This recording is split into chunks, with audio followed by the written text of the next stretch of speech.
Começa agora o Rede TV News, com Boris Casoy e Amanda Klein. Boa noite. Olá, boa noite. Fernando Haddad é finalmente confirmado o candidato do PT à presidência da República. O anúncio foi feito em frente à sede da Polícia Federal em Curitiba, onde Lula está preso.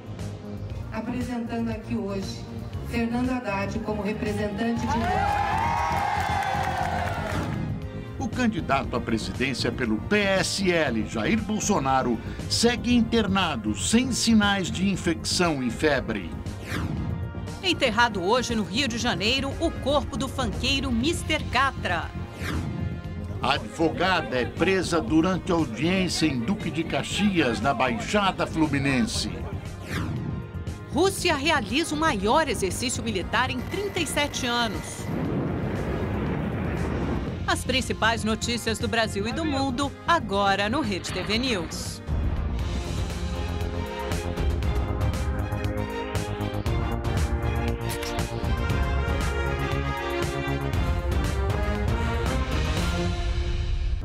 O Ibope divulgou no início da noite desta terça-feira os números da sua mais recente pesquisa de intenção de voto para candidatos à presidência da República. Confira só os números.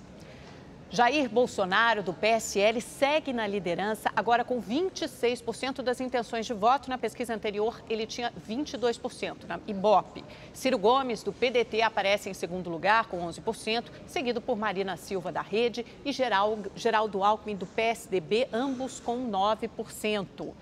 O candidato do PT, Fernando Haddad, é o quinto colocado com 8% das intenções de voto. Álvaro Dias, do Podemos, Henrique Meirelles, do MDB, João Amoedo, do Novo, tem 3%. Vera Lúcia, do PSTU, e Cabo Daciolo, do Patriota, aparecem com 1%. Guilherme Boulos, do PSOL, Emael, da Democracia Cristã e João Goulart Filho, do BPS, não pontuaram nessa pesquisa. Votos brancos e nulos somam 19%, não sabem ou não responderam 7%. O Ibope realizou essa pesquisa entre os dias 8 e 10 de setembro, ou seja, entre sábado passado e esta segunda-feira, ouvindo 2.002 eleitores em vários municípios. A margem de erro é de 2 pontos percentuais, para mais ou para menos.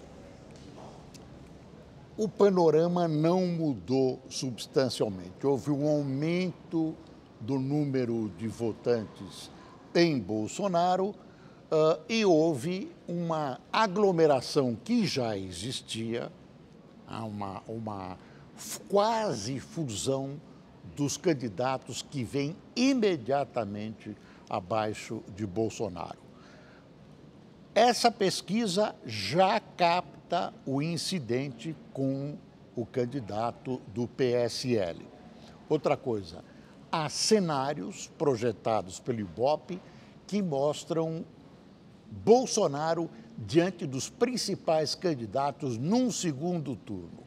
Em pesquisas anteriores, ele perdia para todos esses principais candidatos e empatava com Fernando Haddad. Agora, todos aparecem empatados. O segundo turno está tecnicamente empatado. Sempre há diferenças, porém, na margem de erro. E hoje, com a oficialização da candidatura de Fernando Haddad, estamos entrando numa nova fase desse período eleitoral.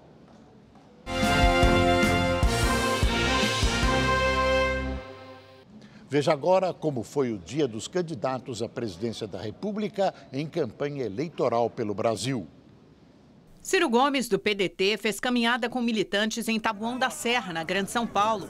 O candidato foi perguntado sobre Fernando Haddad, anunciado hoje como cabeça de chapa do PT. Ciro disse que o petista não será colocado como seu principal alvo na disputa e que ele já entra enfraquecido na eleição. Não desqualifico o Haddad, que é uma pessoa porque eu tenho estima, respeito, gostaria de tê-lo tido como meu vice, se um entendimento lá atrás fosse possível, mas lançado nessa circunstância, ele sai muito fragilizado.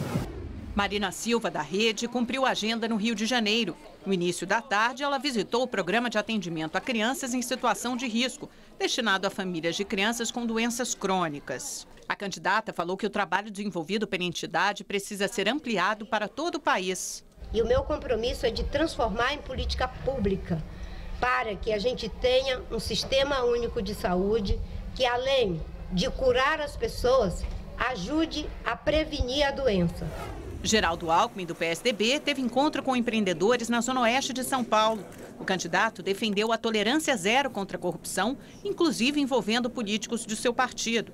Ao ser questionado sobre a prisão do ex-governador do Paraná, Beto Richa, o tucano diz que não vai passar a mão na cabeça de ninguém. Ele vai ter que prestar contas, vai prestar contas à sociedade e a justiça vai ser feita. Álvaro Dias, do Podemos, se reuniu com lideranças e fez caminhada em Diadema, Ribeirão Pires e Santo André, municípios da Grande São Paulo. O candidato cumprimentou eleitores e foi indagado sobre investimentos na saúde, educação e pedidos de trabalho.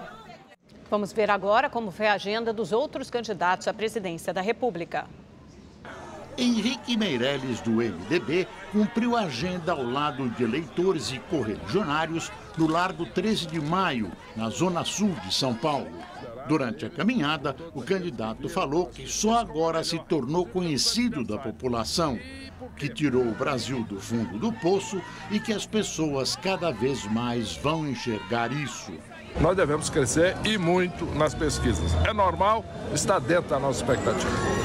Guilherme Boulos, do PSOL, fez corpo a corpo no calçadão de Nilópolis, no Rio de Janeiro, em Nova Iguaçu e em Duque de Caxias.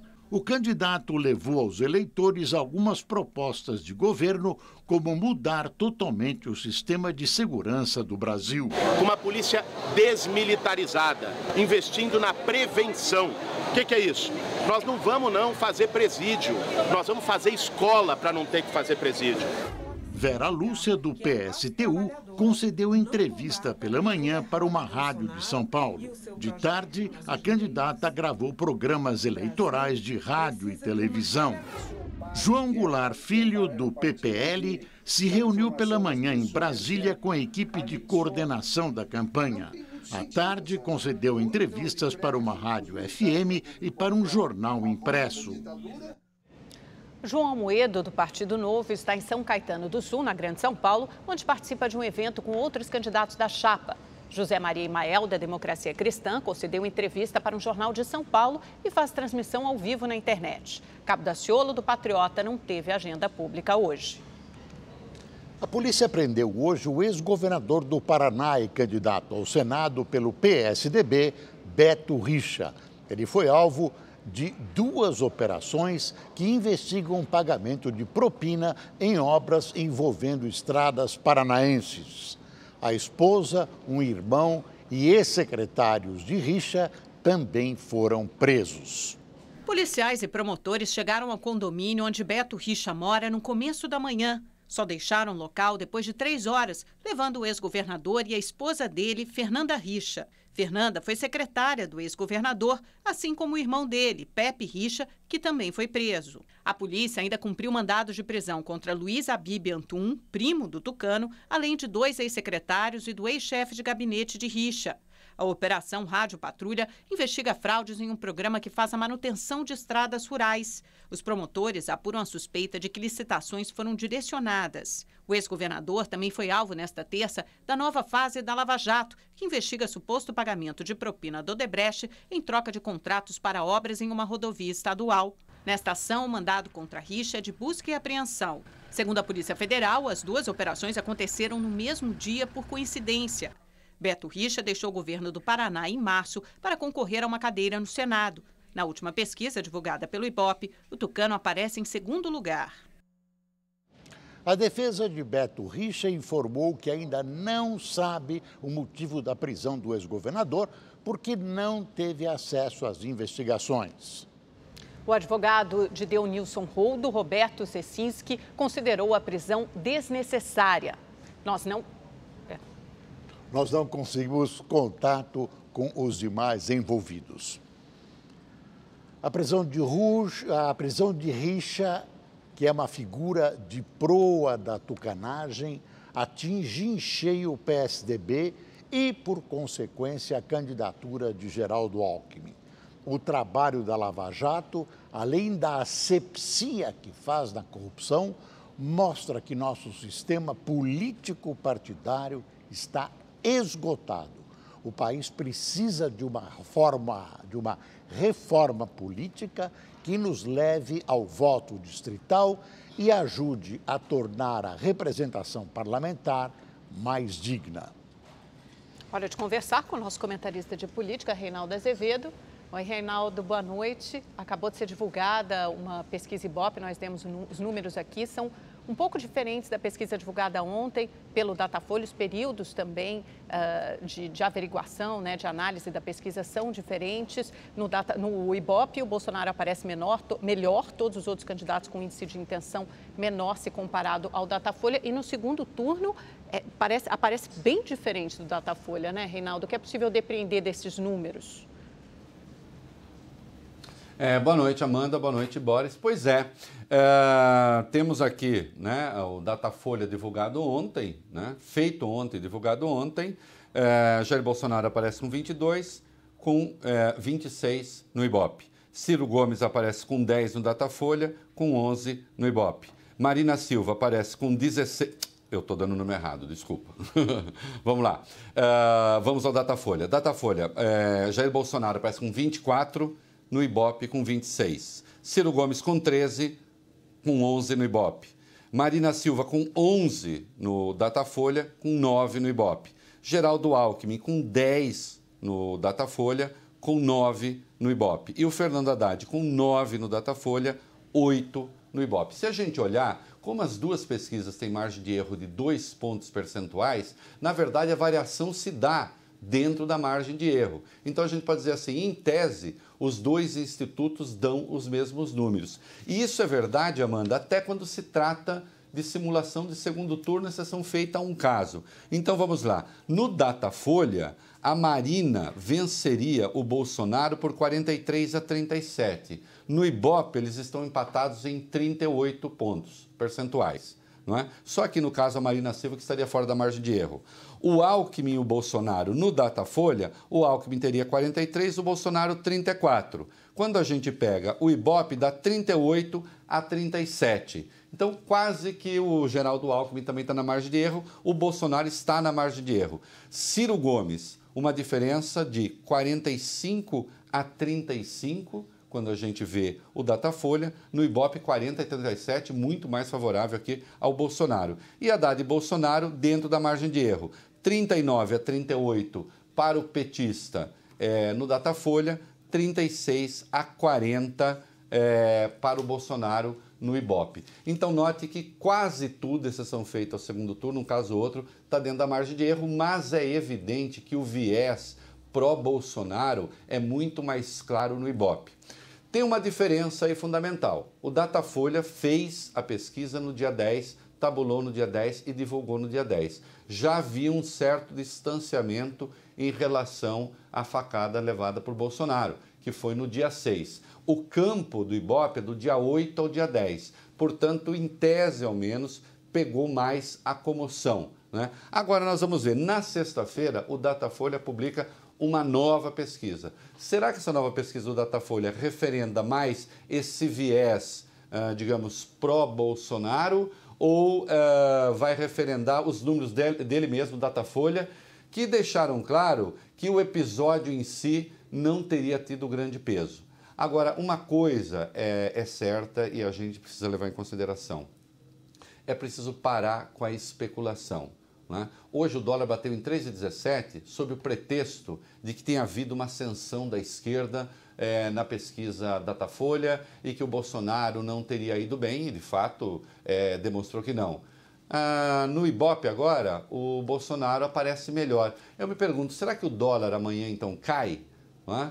O Brasil não precisa desse tipo de coisa, o país não tem problema de reservas, esse ataque especulativo à moeda brasileira é absolutamente fora de propósito. Nós teremos pesquisas agora praticamente todos os dias, a cada 2 ou 3 dias. Eu espero que essa gente dê um tempinho, né? Os brasileiros, de verdade, não merecem passar por isso, porque quem paga o pato por isso tudo são os mais pobres. É isso aí. Boa noite, Reinaldo, e até amanhã.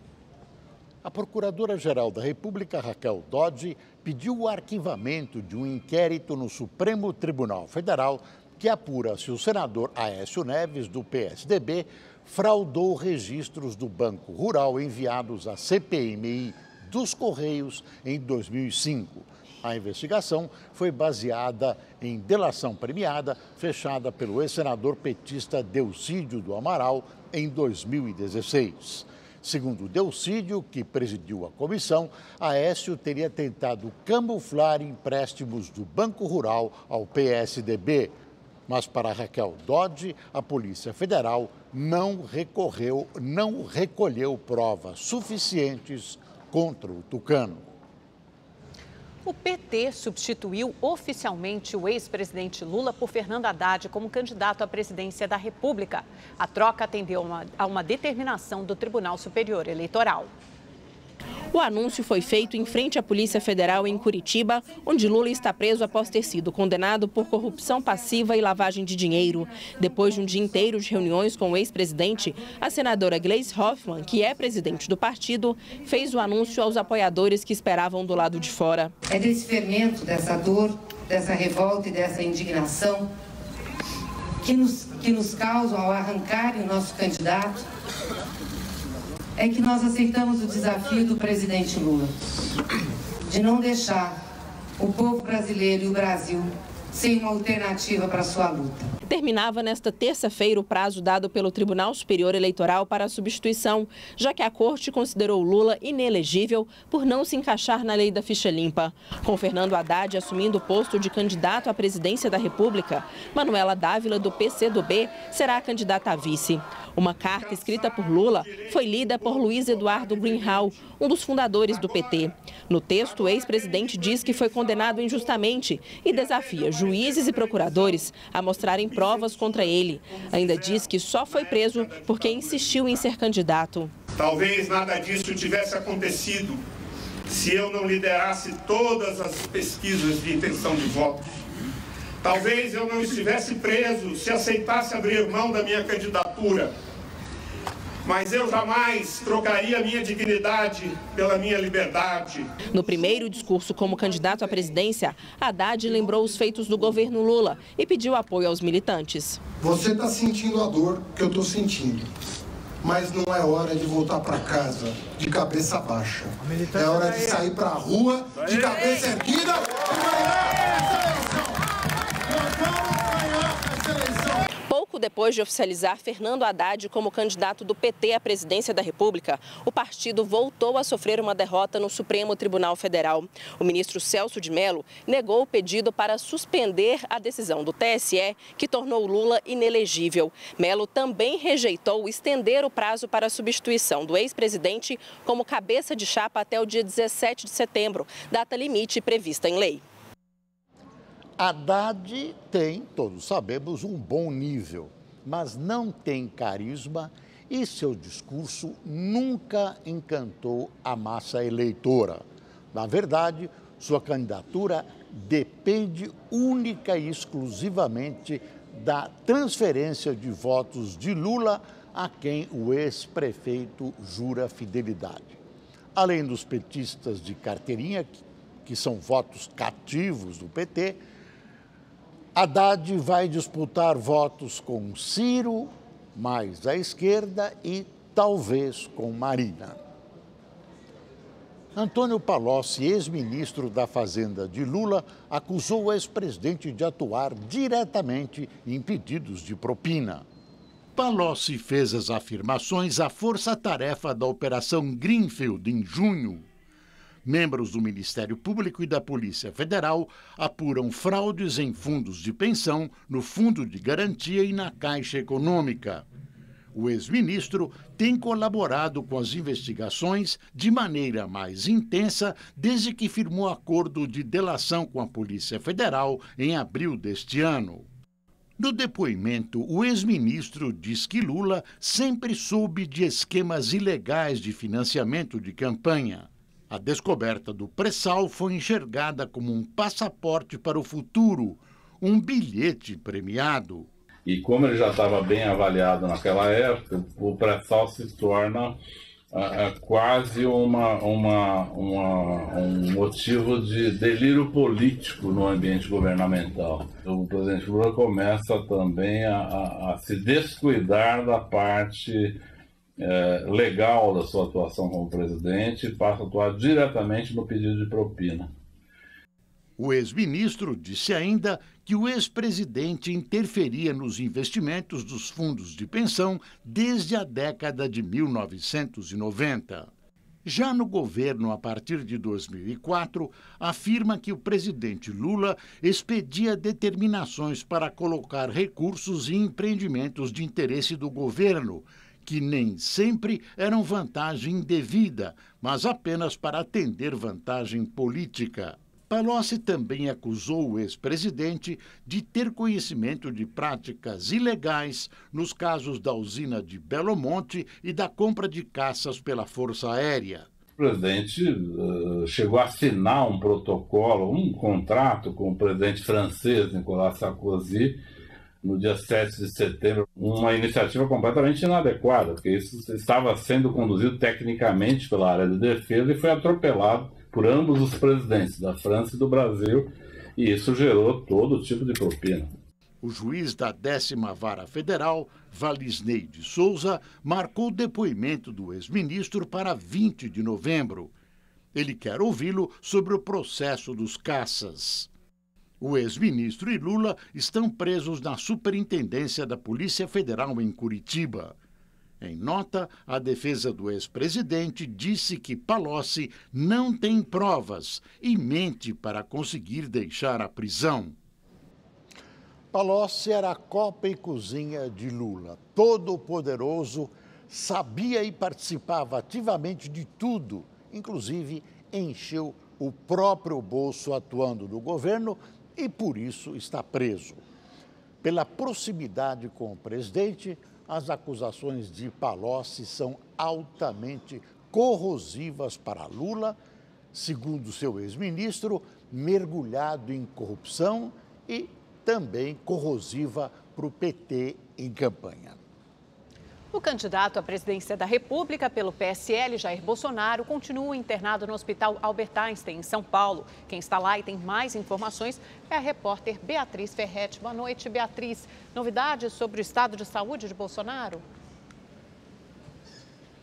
Sim, Amanda, boa noite. Jair Bolsonaro teve alta hoje da UTI, aqui do Hospital Israelita Albert Einstein. Ele foi transferido para uma unidade de cuidados semi-intensivos e continua sem febre e sem sinais de infecção. Um último boletim médico divulgado pela assessoria do hospital informou que Bolsonaro apresentou melhoras intestinais e, por esse motivo, os médicos puderam retirar a sonda nasogástrica dele, que é aquela que liga o nariz até o estômago do paciente. Então, por isso, o Bolsonaro hoje já pôde fazer uma alimentação oral, mas, claro, bem moderada e também aliada ainda à alimentação pela veia.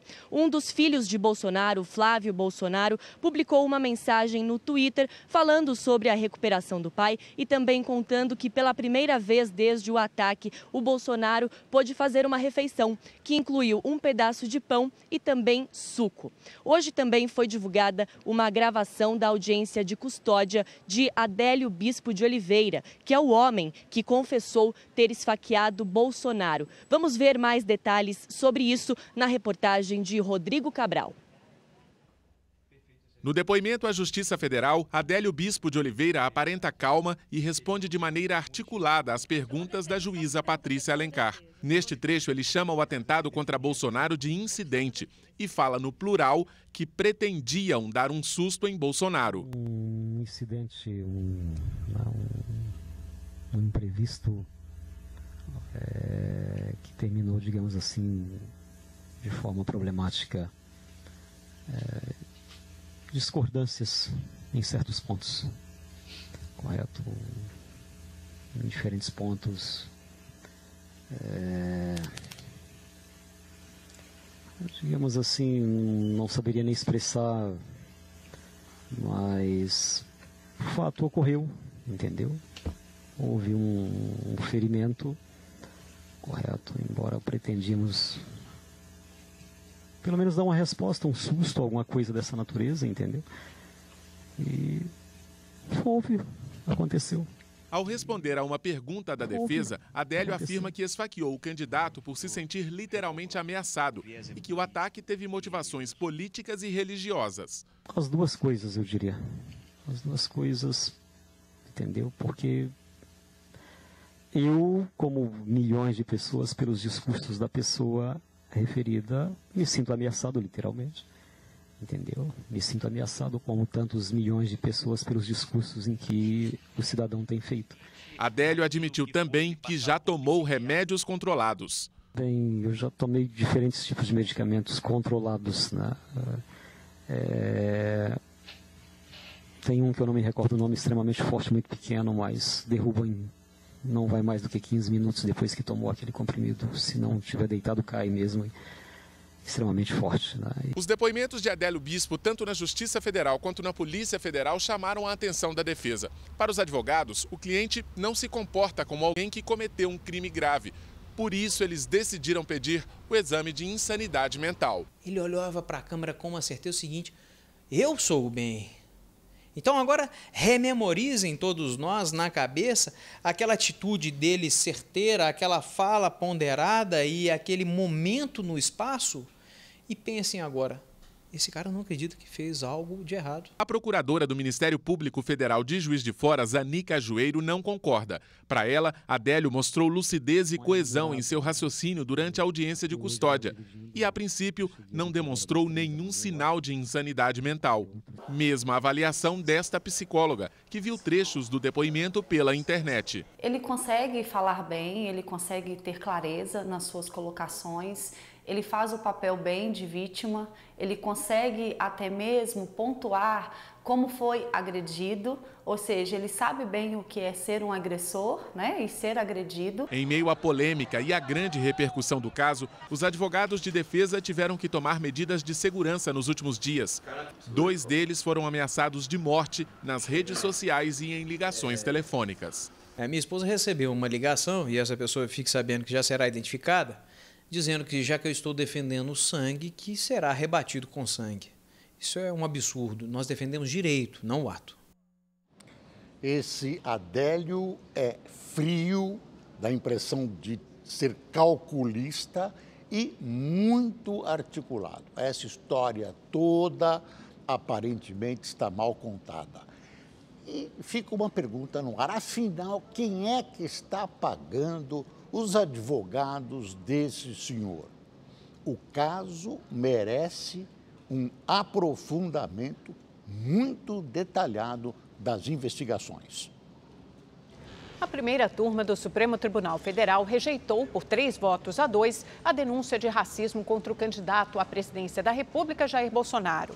O voto do desempate a favor do presidenciável foi do ministro Alexandre de Moraes nesta terça-feira. Ele acompanhou o relator, ministro Marco Aurélio e Luiz Fux. Já Luiz Roberto Barroso e Rosa Weber votaram pelo recebimento da denúncia. Bolsonaro disse durante uma palestra no Rio de Janeiro, no ano passado, que havia visitado um quilombo e o afrodescendente mais leve pesava 7 arrobas. Ao votar hoje, Alexandre de Moraes disse que as declarações são totalmente desconectadas da realidade, grosseiras e vulgares, mas não extrapolaram o que chamou de liberdade de expressão qualificada de Bolsonaro. O caso será arquivado. Foi enterrado hoje no Rio de Janeiro o corpo do funkeiro Mr. Catra.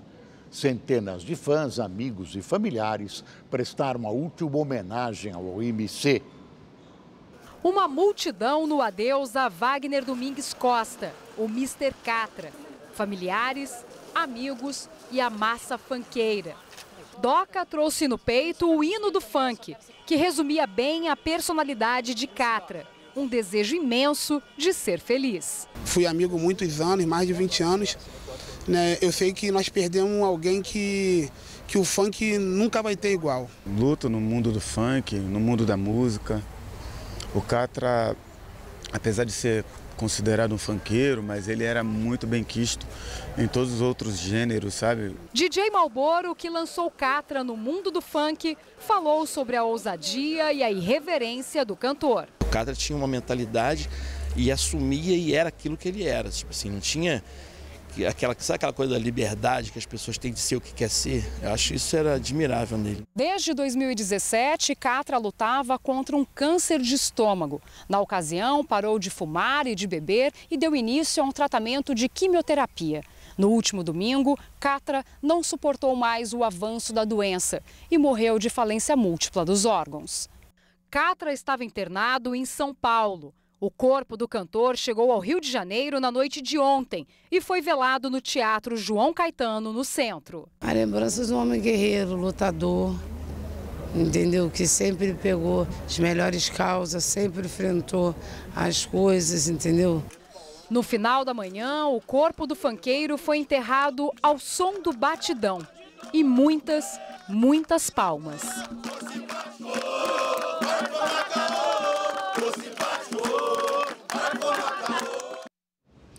Hoje é noite de gala para o jornalismo brasileiro. Acontece em São Paulo o prêmio Comunique-se, considerado o Oscar da categoria. A repórter Estela Freitas está na festa e já tem todos os detalhes para a gente. Estela, boa noite.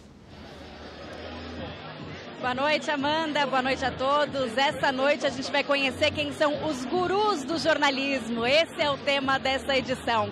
O Comunique-se reúne jornalistas dos principais veículos de comunicação do país. O prêmio começa daqui a pouquinho, às 20h30. E a gente tem finalista aqui, Rosana Jatobá, na categoria Sustentabilidade. Aqui ao meu lado está o superintendente de jornalismo, esporte digital, Franz Vassek, da Rede TV, que também foi indicado como executivo de veículo de comunicação, né, Franz? Mas também outros jornalistas da Rede TV foram indicados, Mauro Talhaferri, Salete Lemos, Boris Casoy e o correspondente Marcelo Espíndola. É muito significante para o nosso jornalismo.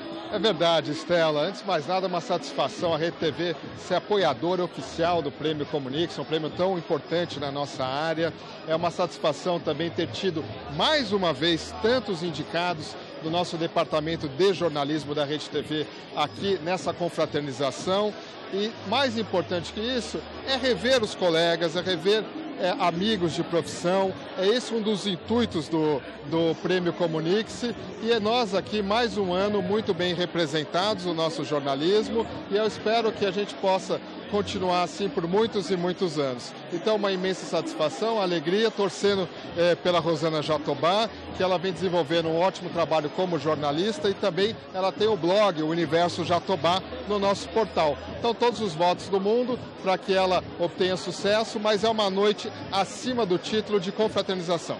Muito obrigada, Franz, parabéns pela sua indicação e também pelo todo o jornalismo da Rede TV. A gente vai torcer aqui pela Rosana Jatobá, daqui a pouquinho a gente vai conhecer quem são os grandes vencedores dessa noite. Você vai acompanhar tudo no Leitura Dinâmica. É com vocês no estúdio. Uma audiência no 3º Juizado Especial de Duque de Caxias, da Baixada Fluminense, virou caso de polícia. A advogada Valéria dos Santos defendia uma cliente em uma ação simples por cobrança indevida de conta telefônica. A juíza anunciou que encerraria a audiência, mas Valéria alegou que ainda não havia apresentado a contestação. Não encerrou nada. Não encerrou nada. Quem diz isso sou eu que encerrou. Tá bom, gente, tudo bem. Espero o delegado chegar. Você tá com pressa? Você vai esperar liberado. A discussão continua. Eu tô calma, eu estou calmíssima. Agora, eu estou indignada de vocês como representantes, e essa senhora também, como representante do Estado, atropelar a lei. Eu tenho o direito de ler a contestação e impugnar os pontos da contestação do réu. Isso está na lei. 2 policiais são chamados. A única coisa que eu vou confirmar aqui se a senhora vai ter que sair ou não. Se a senhora sair, a senhora vai sair. Não, eu tenho que esperar o delegado do AB, que eu quero fazer cumprir o meu direito. Em outro vídeo, Valéria já aparece no chão, algemada pelos policiais. Ela resiste à prisão. Porra, pelo amor de Deus, trabalhando, eu quero trabalhar, tenho direito de trabalhar. É meu direito como mulher, como negra, é trabalhar. Valéria foi levada para a delegacia e autuada pelo crime de resistência. Ela foi liberada depois de assinar o termo de compromisso. Hoje, a Ordem dos Advogados do Brasil anunciou que vai pedir o afastamento da juíza e punição para os policiais que aparecem no vídeo. Primeiro, nós vamos representar pela atuação dos policiais militares que desrespeitaram uma legislação específica contra a prisão do advogado e a utilização das algemas, que já foi rechaçada pelo Supremo Tribunal Federal, e, em segundo lugar, contra a juíza leiga, que essa juíza leiga ela teve uma postura absolutamente equivocada, uma postura autoritária. A Defensoria Pública do Rio de Janeiro considerou a prisão ilegal, arbitrária, desproporcional e vexatória. Já o Tribunal de Justiça do Rio de Janeiro informou que os policiais foram chamados porque a advogada não acatou as orientações na sala de audiência e, por ter resistido, foi algemada. A juíza, que não teve a identidade revelada, não vai se pronunciar. A advogada esteve na sede da OAB no Rio e recebeu o apoio da ordem. O país, ele foi agredido.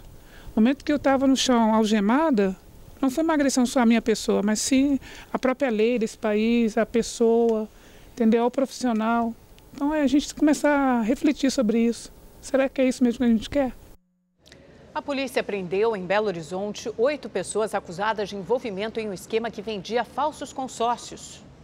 O Rede TV News acompanhou com exclusividade o início da operação, que cumpriu 14 mandados de busca e apreensão. O primeiro alvo foi a casa do suspeito de ser o chefe da quadrilha. As vítimas que foram enganadas pelos golpistas também acompanharam o flagrante.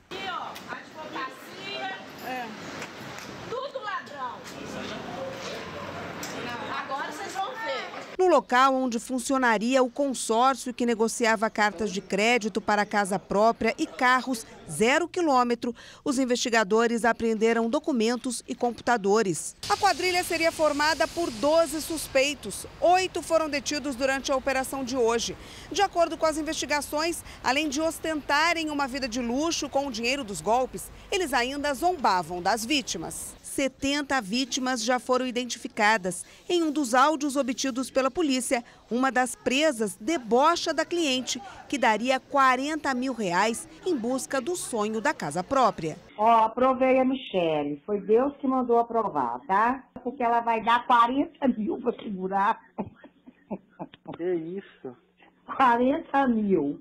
Tá? Aquele sonho da casa própria vira um terror, que a pessoa, além de se desfazer de todo o patrimônio disponível, ela passa a ter uma dívida de consórcio e continua sem a casa própria.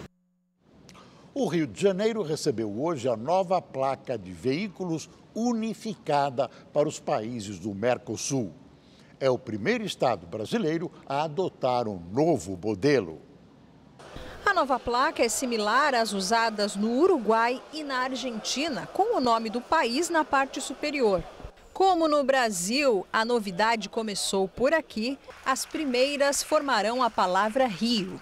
As bandeiras do estado e do município ficam à direita. A placa conta com um QR Code, um número de série criptografado que dá informações como dados de fabricação. A marca d'água evita a falsificação e praticamente impossibilita a clonagem. A mudança não é obrigatória, mas o motorista pode pedir uma nova placa que custa R$ 219, o mesmo valor da antiga.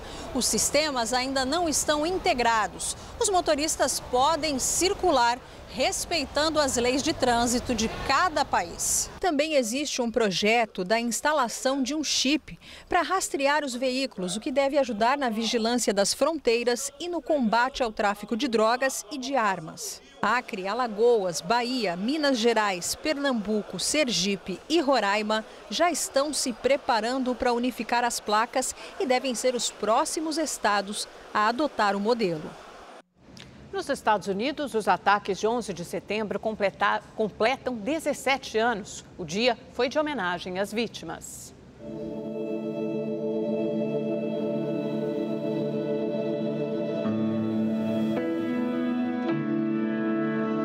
Na manhã do dia 11 de setembro de 2011, 19 terroristas da organização fundamentalista Al-Qaeda sequestraram 4 aviões. 2 deles atingiram as Torres Gêmeas em Nova York.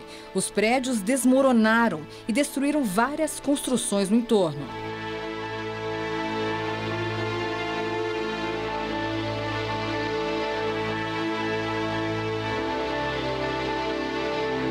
No local onde ficava o World Trade Center, milhares de pessoas, entre autoridades e parentes de vítimas, começaram as homenagens com mensagens emocionantes às 8h46 da manhã, horário em que o primeiro avião atingiu o local.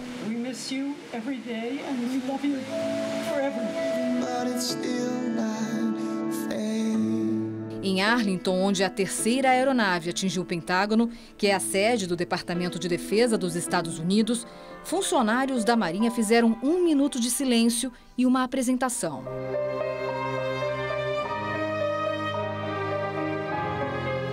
O presidente norte-americano Donald Trump participou dos tributos em Shanksville, na Pensilvânia, onde o 4º avião caiu em um campo aberto. No discurso que fez, Trump disse que os mortos se juntaram às fileiras imortais dos heróis americanos. Quase 3.000 pessoas morreram nos atentados e apenas 60% das vítimas foram identificadas. We gathered together on these hallowed grounds to honor the memory of nearly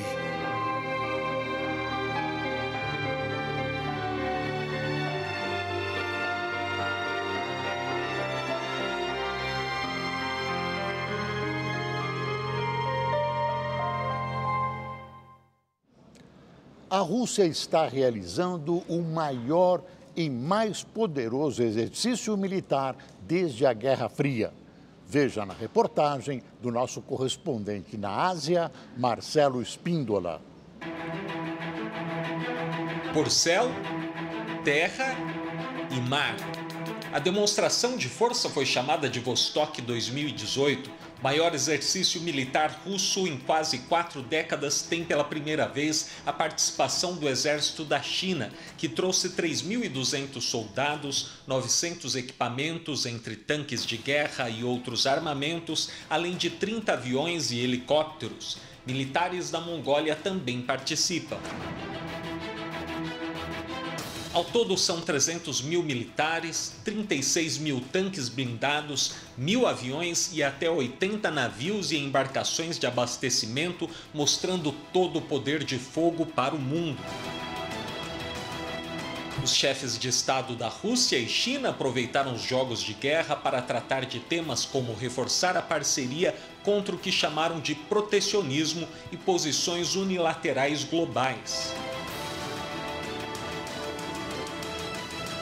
Os líderes mandaram um recado direto para os Estados Unidos, o de que os aliados deste lado do mundo estão munidos e preparados belicamente para enfrentar qualquer situação.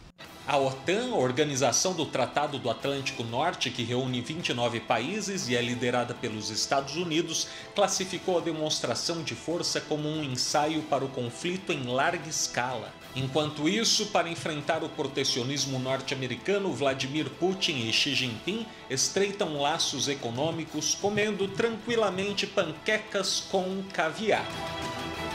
Marcelo Espíndola, de Macau, para o Rede TV News. Novas formas de tratamento estético e até um novo tipo de secador. Estas são algumas das novidades da Beauty Fair. A Rede TV acompanhou de perto os 4 dias da Beauty Fair. São mais de 500 expositores, 2.000 marcas e uma média de 150 mil visitantes, que geram cerca de 600 milhões de reais em negócios. A feira, a Beauty Fair, é o início do melhor momento do ano de consumo. Com a chegada do verão, as pessoas se cuidam um pouquinho mais, sempre tem a mulher com aquele projeto verão, que usa um creme a mais, um shampoo a mais. E lançamento foi o que não faltou. As máscaras de tratamento coreanas chegaram com tudo no Brasil. Então o efeito é potencializado pelo ativo mais a máscara em contato com a pele. Então em 20 minutos você tem o resultado de um creme que você demoraria mais tempo para sentir o resultado. Para quem não quer expor o cabelo ao secador, a aposta era essa escova que já vem com uma toalha entre as cerdas. Pentei o cabelo com a escova, ela já reduz mais ou menos 30% da umidade do cabelo. E se você não abre mão de um cabelo escovado, que tal um secador profissional bivolt automático? Era um pedido já há muito tempo da consumidora e do profissional, que às vezes usa o secador na casa da consumidora, viaja muito com o produto. O furacão Florence se aproxima da costa leste dos Estados Unidos e deve tocar o solo nesta quinta-feira. Hoje foi a vez de Washington e Carolina do Sul declararem estado de emergência, depois da vizinha Carolina do Norte e Virgínia fazerem o mesmo ontem. Mais de 1,5 milhão de pessoas estão sendo obrigadas a deixar suas casas. Os meteorologistas do Centro Nacional de Furacões estão prevendo ventos de mais de 210 km por hora. O fenômeno, que atingiu a categoria 4 em uma escala que vai até 5, deve ser um dos mais intensos a atingir o país em décadas. E o Rede TV News fica por aqui. Uma boa noite. Uma ótima noite para você. Até amanhã.